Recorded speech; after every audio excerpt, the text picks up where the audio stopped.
All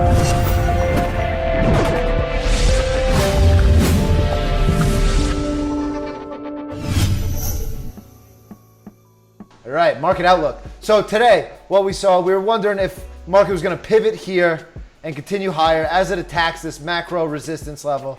It was more obvious for the Qs where they've been in this uptrend. We talk about it every single week, and the trend is intact every single week. We saw that turnaround Friday, and we saw that follow through today.